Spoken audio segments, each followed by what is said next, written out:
Welcome to our listeners. Thanks for joining us on today's program. I'm David Esposito, CEO of O&L Therapeutics. I'm joined today with Shannon Ryan, who's the Vice President of Growth and Marketing for Veritas Automata. And today's topic is really about AI's implementation in life sciences. And as a leader, a builder of life science companies, whenever I think about AI, I get excited about it, but there's also a sense of anxiety in terms of, boy, where to go, what to do. And so really excited about talking with Shannon, who's an expert in the field, and her firm is leading a number of life sciences through this whole transition and complex world we're living in, and the transition to artificial intelligence, all things life science. So Shannon, thanks a lot for joining us. Oh my gosh, David, thank you so much for having me. It's such a pleasure. Awesome. Well, why don't we kick this off with a little bit of background on you, kind of how you came to be where you are, and a little bit of your background. Be wonderful for our audience to hear. Oh my gosh, what a good question. So my career has been centered around transformation. I actually started in specialized healthcare, and then I went into a contract research organization, and then I went into consulting for the life sciences. So like I mentioned, it's always been around digital transformation, digital positioning, whether organizations from a technology or human point, they needed some type of help, and I was there to be that help. So that in the career, it was usually a company was at an inflection point where clarity or alignment or disciplined execution was really mission critical. So over time, I realized that the most transformative force shaping every industry was actually data. So that pulled me into technology leadership of where I am now. So as you mentioned, David, I am the Vice President of Growth and Marketing at Veritas Automata.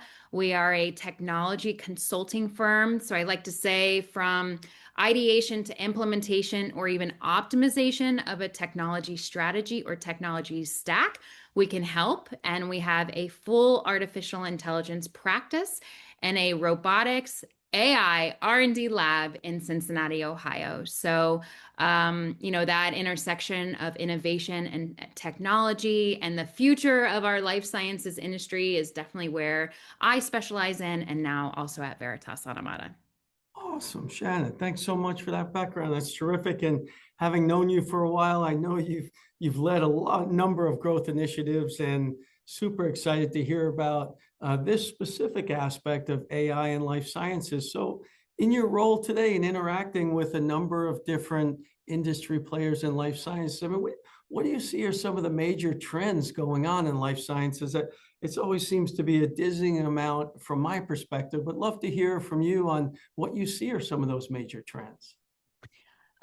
So we just had a webinar on this to help everyone get up to speed in 2026. We're seeing a lot of changes, specifically, of course, of artificial intelligence, but what does that actually mean? So intelligent data unification. How do we move away from silo trial lab data or siloed operational systems and move forward in an analytical layers where data becomes the actionable insight in real time?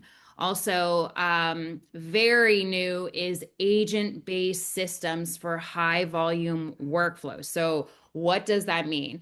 Essentially, an artificial intelligent agent is a faster opportunity or a faster talent to help companies orchestrate structured and unstructured data tasks. It's very technical. Essentially, it helps speed up the process through either QA checks or set up study processes or even literature review. Think about how much faster we can get to a solution for a patient within the life sciences with this autonomous agent. Then also a hybrid and private AI models. So we're really learning within the life sciences space that organizations cannot just have proprietary scientific data outside of their four walls, that private, compliant, domain-specific models are the path forward. And then, very much so, is predictive analytics. Where are we headed from an analytical perspective? How is AI transforming the entire industry? But within that is the analytical predictive platforms that can be built. So, again, all about this data. How do we keep it secure, compliant? How do we move faster with that data? Can we build something called a digital trend to mimic the data and have a faster analyzation? So I think the trend in 2026 is making sure that we adopt artificial intelligence, but the secure and compliant way, and help the industry move faster. Because at the end of the day, it's all about patients and how we can help the world through life sciences. Oh, no, terrific on that. And just hearing you talk about those number of areas, again, that's where me as an operator trying to build a company, we're in this journey of probably 6+ years in human trials. And I try to think about ways, all right, how do we really jumpstart some initiatives around AI, perhaps not try to boil the ocean. And I think that's where a team like ours is trying to figure out, boy, should we optimize it on a clinical trial database, or is it outreach work? Where do you, when you think about working with life science companies, where do you see a lot of those teams struggling? And perhaps, how could you say, boy, here's some practical AI readiness items that you think could help people step into it, especially a small biotech company like ourselves? Yeah, I think you just nailed it. The readiness gap. One of the biggest challenges is that I'm seeing in the industry is that AI readiness gap. Regardless of a biotech firm or a CRO or pharmaceuticals, we see a lot of teams feel that pressure to do something with AI, but they're unsure of where to start. So, and also the common misconception of that readiness means having a large data set or hiring data sciences or building agents right off the bat. That's kind of the goal. But where do you start? In reality, the readiness is the clarity. It starts with clarity. So we at Veritas Automata like to understand what the problem is, or what are or is a company even trying to solve? And do they think that artificial intelligence is actually what they need, or is it something else that just maybe needs to be automated, and then future they need to get into artificial intelligence? Those are the questions we really try to answer before we just say, yep, 100% you need artificial intelligence, because truly there's a lot of governance, again, compliant data. We have to make sure that we're adopting artificial intelligence responsibly. But to be very pointed in your question, for smaller biotech organizations, especially, AI readiness is not about scale, it's about focus. So when leaders align with priorities and prepares for the foundation, then that AI adoption really becomes less of a daunting task and far more effective. Got it. No, that's really helpful. And I imagine for a company like ours that may be managing a portfolio of products and a portfolio of clinical data or clinical trials, there's a little bit of perhaps plug and play maybe on one aspect of a portfolio and a product and a trial that could somewhat rapidly be adopted to the next. Is that kind of how you see some of this work? And not some of it, I imagine, is unique, but yet there's some customization, but you could really kind of learn as you go through some of these different verticals. Sure, absolutely. I think if anyone is thinking about bringing in artificial intelligence, find a partner that will ask those right questions, and even maybe lead with a workshop. So instead of just going pointed of this department needs this, how, from a full commercialization standpoint or a business perspective, how will it help the company as a whole for this digital modernization, essentially? Then that workshop can really come at it as a strategy, and then the firm or the partner that is helping introduce will understand which department needs what type of AI, right? Because it's not a one solution for all. And then throughout those workshops, everyone not only understands what AI is, from generative AI to on premises or in the cloud AI or RAG. I'm throwing around all these techie fluff words, but it's really like,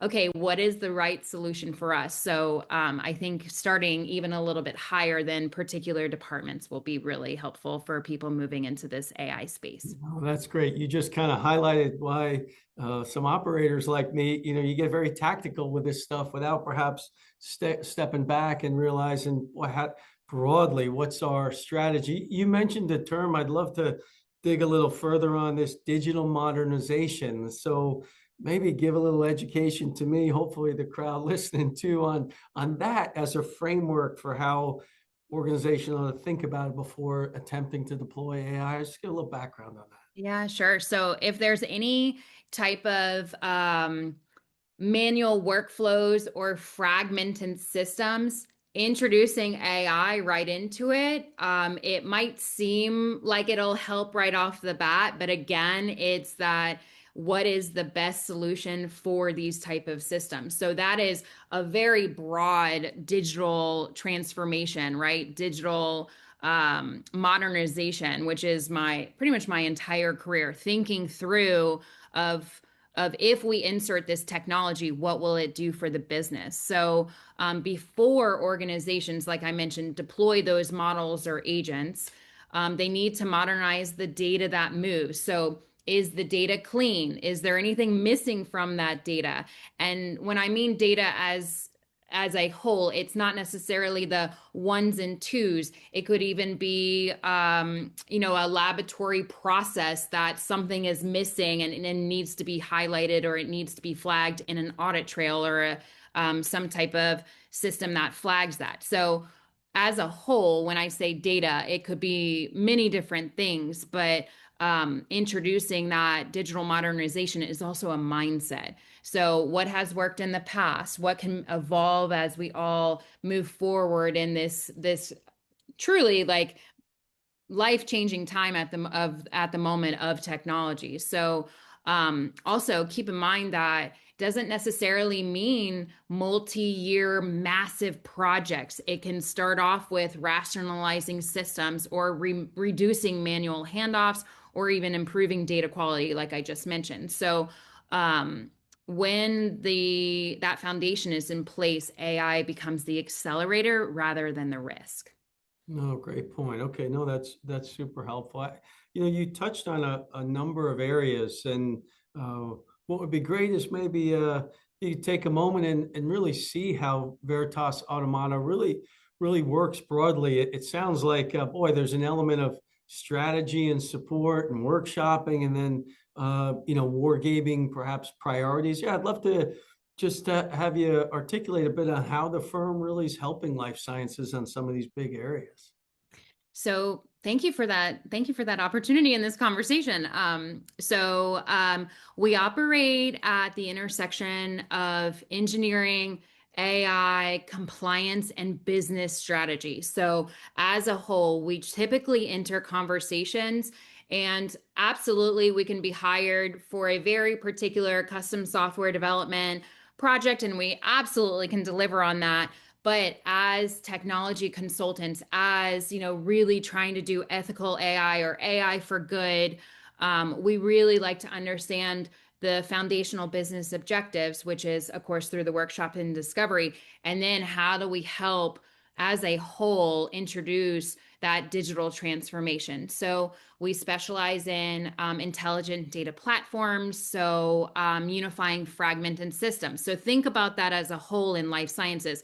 It's a very high level umbrella, but if a LIMS system isn't speaking to another system within a lab, we can help that even through AI. If there's lab workflows or operational data that is siloed, we can bring it into a single analytical and operational layer. That really helps the foundation and modernization of R&D and clinical operations. There's also responsible and production ready AI, so we can build the entire system on-prem in non-techie world, that's on premises. So everything is surrounded by this very secure wall. In AI, it's called red teaming. We actually have a PhD in-house that specializes in that. So anything that we build can be secure because we know that there is a lot of data, compliant data that is all around. And it's not just American based, right? This is across all the seas that we're able to build that. So that includes AI agents, like I mentioned, predictive analytics, machine learning models. So there's different types of AI that we can absolutely help with. And first and last but not least is we just really try to provide helpful solutions for complex problems. So, like I said, taking on AI into the organization seems like a big task, but we can help work through that strategy, work through where it should go first, and that really helps companies speed up and reduce that manual workload. No, that's terrific. I think again for whether it's early mid-stage life science companies or the big folks, I think everybody's got some scorecard objective on how are you leveraging AI down there. So I'm a little bit curious on kind of your own funnel in the business. Is it like a harried CEO like me saying, I don't know how to use AI, or board screaming at me, use AI, and I reach out to somebody like you to help, or is it more, a CTO in an organization? I was just curious how the mix comes into your business. Yeah, that's the fun of my job. It is all different types of titles. So if it's a smaller company that is starting to think about AI, I typically work with CEOs. If it's a larger company, they might even have a AI officer, and we work directly with that person because again, there's a lot of strategy in there of what will work, what isn't, and also it's always nice to have a partner at Veritas Automata with an officer. So even like a brainstorming, because there's a lot of ways to do it. So again, through that, discovery and workshop, we can actually really work through a lot of opportunities that some people think of challenges and risks, but it is an opportunity for growth. And then even marketing officers, how if they want to start introducing AI into their company, I work with the marketer growth leaders so they can get the content, and then also from a cultural perspective, right? And getting everyone to understand where the brand is headed. That's a big conversation. So again, that's the fun of my job. I get to work with all different types of titles, and really understand where they're coming from and their own specific lens, and then we can absolutely provide a solution. Oh, that's awesome. Terrific. As I hear you talking, I feel like there's also a bit of leadership, HR from a change management perspective, right? It's 100%. a whole doing something new, get everybody on board. And so I imagine that, boy, we may have to have you back on and just talk about the leadership support and endorsement and change management work for these things, because it's nice to talk about the technical sides, but you probably see it every day. I know, it's a change, and people have got to understand that, embrace it, and all those kind of things. So that's terrific.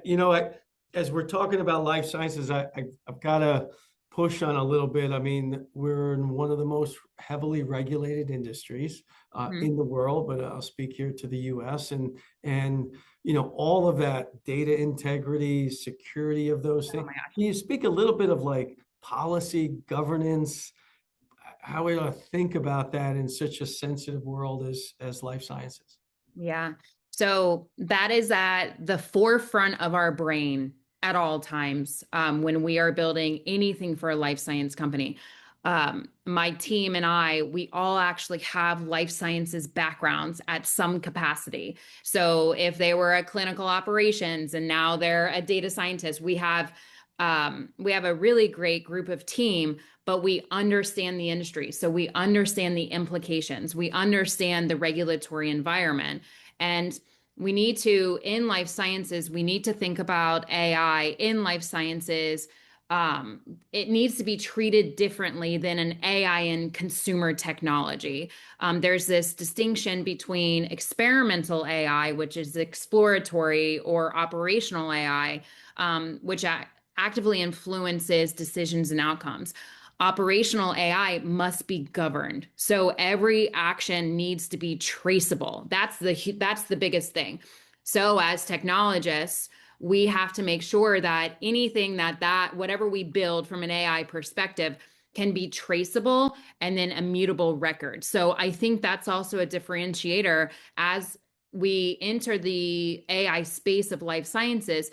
If decision makers are thinking about how all the actions can be traceable, they will be, or explainable, right? They will be extremely successful in their AI implementation, because that needs to be decided and discussed at day one. Yeah, no, I get it. And so it's back to maybe what you talked about before, is just the need to be strategic first on outlining all the steps and then the appropriate roles, responsibilities before just jumping into a tactic to try to say, grab some data and make it more efficient. No, that's terrific. You know, again, back to like vocabulary and trends and what's going on. You threw out a term in the beginning around AI agents, and we hear about that on you know, in my area of, boy, how we can use these to be more. Can you give a little bit maybe education on what it is, and then how you see it coming into the field of life sciences specifically? So there's a lot of fear in conversations right now that AI agents are going to take over humans. And we need to, as humans, we need to think about adapting the agents and working with them, right? Because it's here, right? Just like the internet. And I'm saying this because I remember when Google rolled out, and that was at the very early of my career of, it's not going away, right? So we need to think about agents are not just models, they're systems that can reason, act, coordinate, and adapt really within defined boundaries. In biotech specifically, we're seeing agents supporting protocol review or quality management or quality monitoring, data validation, even regulatory intelligence. So again, working with this to produce something faster, because at the end of the day, we're all really in life sciences for patient health and patient care and expanding that. And we need to think about it as a very powerful orchestrator. So multiple agents can be working together across multiple workflows, creating a scalable system. But again, that's working with them, working with the humans rather than replacing them. So we actually are building agents for multiple life science companies right now. And again, right, that change management, that's a huge part of our conversations to help the humans understand how the agents will actually help them instead of replace them.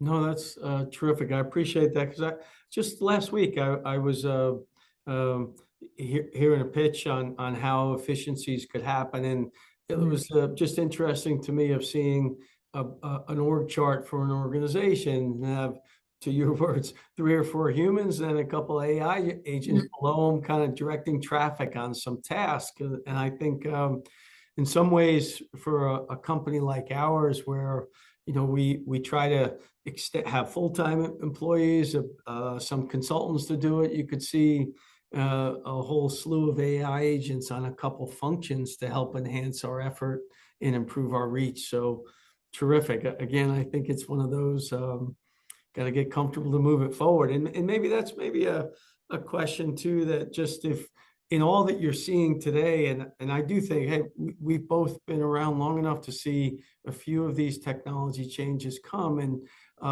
it does seem like we're at, all of these things have moved relatively quickly. It does seem like AI, though, is moving at a clip much faster than perhaps some of the others in the past.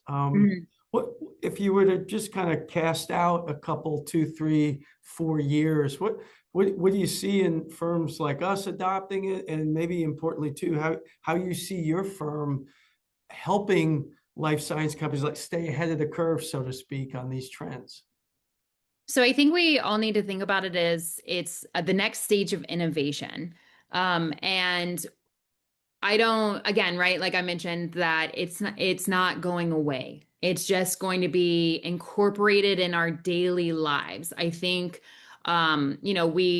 we will use it everywhere and anywhere. And that incorporating it into our daily workflows will help with decision making. It'll help with, I think, even our day-to-day tasks and also the very highly regulated scientific work. Because if we implement it correctly, then again, they are helping us move forward within the industry. So it's not necessarily of where will we be, but what could we become? I think I like to frame it and like think about it like that because the possibilities are endless. We just have to make sure that we're using it correctly, and evolve with it. So I'm really excited for the future. No, that's awesome. It sounds, as I hear you describe them, it's very similar to I had a meeting this morning with my team. As we think about, we're currently in an active clinical trial and all the things we have to do. We're very data dependent. So we have a long-term vision of in the company of helping patients see the future, but how we build that plan down the road is data dependent. And to your point, like we can maybe see the general direction, but it is kind of how we adopt these things over time to be efficient and to your point, really create that future. That's awesome. No, really terrific. Shanna, I'd love to, in the moments we have left, shift gears a little bit because as I've been trying to be a student of leadership around and observe a lot. You've done a great job in the marketplace in your career as a leader in a number of different roles and a number of different functions and leading teams and scaling and growing. But you've also just, it's incredible in how busy you are. And you've really carved time to give back, support the next generation. You've been at the forefront of girls in STEM, and you travel a lot to do a lot of that and leverage that. I'd love you to take a moment and just share a little bit of that and do a little bit of bragging. Otherwise, I'll do that for you. But really, your purpose behind that, the sense, because you're having a great impact in the marketplace. I don't know how many people realize that, listen to that, but you really do. Yeah, I'd love to hear just a little bit on how you get into that and kind of what you're actively doing to help that next generation. Oh my gosh. Thank you. Thank you for the compliments. So to me, representation is not symbolic, it's structural. So specifically within tech, in the industry, 23% of women are in tech. By the time they are 35, women in tech, by the time they're 35, 53% of that 23% is no longer within tech. So yeah, it's a huge statistic. Now that's globally. Regionally, like Poland has 60% women, or, another country might be lower. So that is globally. So I try to be that representation for all women in STEM, because technology is evolving and so are roles as well. So if we take the gender away from it and just be a role model from a technology or STEM perspective, we all move forward together. So for example, we're starting to see data managers become data strategists. Clinical operation professionals are now leading these very intelligent data systems, or scientists are able to focus more on discovery. So preparing that workforce, and that shift in our market is a leadership responsibility. So then I take that into specifically women in STEM, because it really truly is such a passion of mine.